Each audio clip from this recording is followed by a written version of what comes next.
दोस्तों स्वागत है आप सभी का एक नई वीडियो में। इस वीडियो में हम बात करने जा रहे हैं साइंस का जो अभी फर्स्ट सिटिंग का एग्ज़ाम हुआ क्लास 10th का, उसी के बारे में यहाँ पर हम आंसर की देने वाले हैं। ये सेट जो है बी है, आपका कोई भी सेट है तो आप क्वेश्चंस को मिलाते चलिए। 10 क्वेश्चंस एक ही साथ होगा, कोई भी अलग क्वेश्चन नंबर पर। सबसे पहला यहाँ पर क्या है, कॉर्पस ल्यूटियस जो है किससे स्रावित होता है, तो ये जो है एंड्रोजन से स्रावित होता है। ऑप्शन नंबर ए यहाँ पर सही था। उसके बाद अगर हम बात करें दूसरा सवाल, पारिस्थितिक तंत्र में ऊर्जा का क्या स्रोत है, तो पारिस्थितिक तंत्र में जो है ऊर्जा का स्रोत जो है सूर्य का प्रकाश होता है। ऑप्शन नंबर बी 2 का।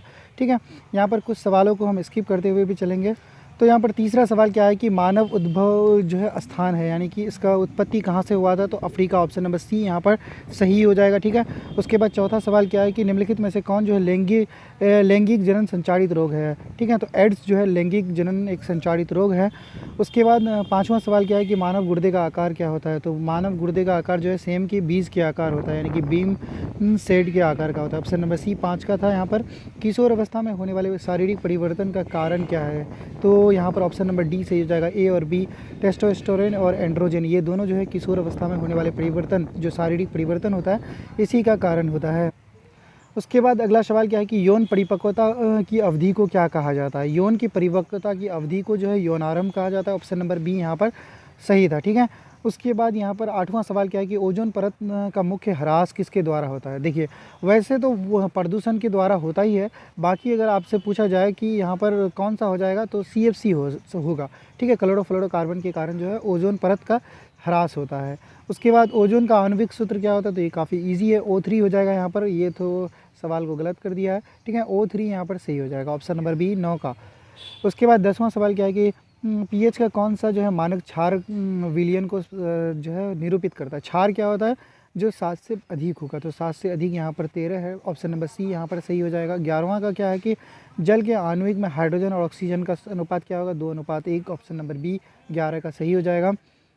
उसके बाद इनमें से कौन जो है धातु है, अगर धातु के बारे में बात करें, जैसे कि सोडियम धातु है, उसका 11 है।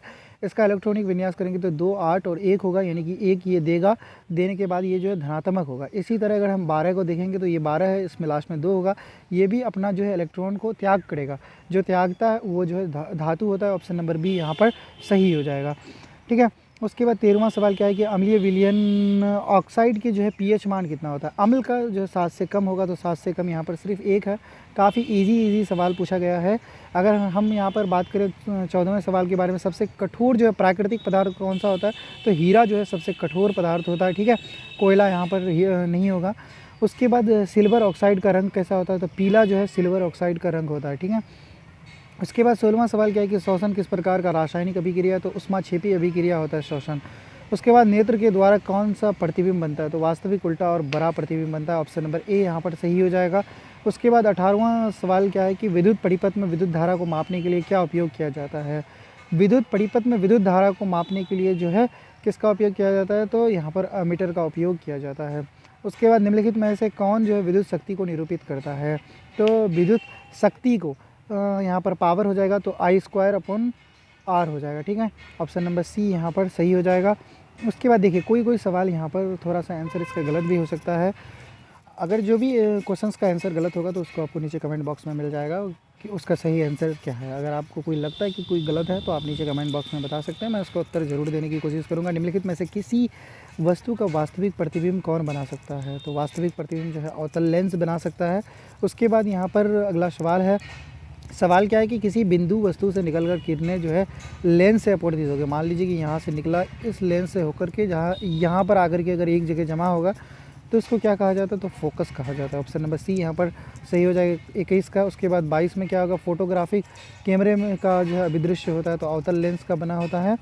उसके बाद यहाँ पर क्या है कि देख सकते हैं किसी शब्दकोश में पाए गए छोटे अक्षरों को पढ़ने के लिए कौन सा लेंस का उपयोग किया जाता है, तो देखिए अवतल लेंस जो है बड़ा करके वस्तु को दिखाता है। ठीक है, और उत्तल लेंस के बारे में बात करें तो यहाँ पर अगर बात करें तो यहाँ पर ऑप्शन नंबर बी सही हो जाएगा। ठीक है, 23 का ऑप्शन नंबर बी सही था। उसके बाद 24वें के बारे में बात करें तो किसी गोलीय दर्पण, किसी पतले गोलीय लेंस दोनों की फोकस दूरी -15 है, तो दर्पण और लेंस के संभावित होंगे। तो इसको आप थोड़ा सा स्किप कर सकते हैं। बाकी जितना भी आसान क्वेश्चन है उन सभी को बताने की कोशिश करते हैं। जल में घुलनशील भस्म को क्या कहा जाता है, तो यहाँ पर जो है अम्ल कहा जाता है। ठीक है, सॉरी, इसमें जल में घुलनशील भस्म को क्या कहा जाता है, तो क्षार कहा जाता है। उसके बाद यहाँ पर अगला सवाल क्या है कि सोडा ऐसा रासायनिक सूत्र है, तो सोडा ऐसा यहाँ पर क्या है, chemical formula of soda S का क्या हो जाएगा, तो सोडा का जो है यहाँ पर क्या हो जाएगा, NaSCO3 हो जाएगा। ठीक है, ऑप्शन नंबर डी यहाँ पर सही था। उसके बाद अगला सवाल यहाँ पर क्या है कि बेकिंग सोडा का रासायनिक सूत्र बोला है, तो ये तो धोवन सोडा का रासायनिक सूत्र है, ये जो है बेकिंग सोडा का हो जाएगा NaHCO3। तो ये है अगला सवाल क्या है कि पौधे के यहाँ पर जो है जनन अंग कहाँ पर पाए जाते हैं, तो पुष्प में पाए जाते हैं। उसके बाद यहाँ पर क्या है अगला सवाल, बाकी जितने भी जो है इजी सवाल है उन सभी को जो है सॉल्व करने की कोशिश कीजिए। किस पौधे में रंध्र अनुपस्थित रहता है, तो रंध्र जो है किस पौधे में जो है अनुपस्थित रहता है, तो यहाँ पर क्या हो जाएगा, हाइड्रीला जो हो जाएगा, ऑप्शन नंबर बी हो जाएगा यहाँ पर। उसके बाद अगर हम बात करें रक्त ऑक्सीजन का वाहक होता है, तो यहाँ पर क्या हो जाएगा, तो हीमोग्लोबिन सही आंसर हो जाएगा, ये तो राइट आंसर है। रक्त में ऑक्सीजन एक जगह से दूसरी जगह जो है हीमोग्लोबिन के द्वारा जाता है। ठीक है, उसके बाद निम्नलिखित में से किसे बर्थ हार्मोन कहा जाता है। ठीक है, बर्थ हार्मोन के बारे में अगर बात करें तो ऑक्सीटॉक्सिन हो जाएगा यहाँ पर, ऑप्शन नंबर बी सही हो जाएगा। उसके बाद 41वां सवाल क्या है कि आवर्त सारणी के प्रथम आवर्त में कितना होता है, तो प्रथम आवर्त में जो है 2 यहाँ पर तत्वों की संख्या हो जाएगा। तो दोस्तों ये था कुछ जो है आंसर की। बाकी आप अगर इस PDF को डाउनलोड करना चाहते हैं तो आपको लिंक डिस्क्रिप्शन बॉक्स में मिल जाएगा, वहाँ से डाउनलोड कर सकते हैं, उसमें आपको मैं आंसर सबका बता दूंगा। तो वीडियो देखने के लिए धन्यवाद।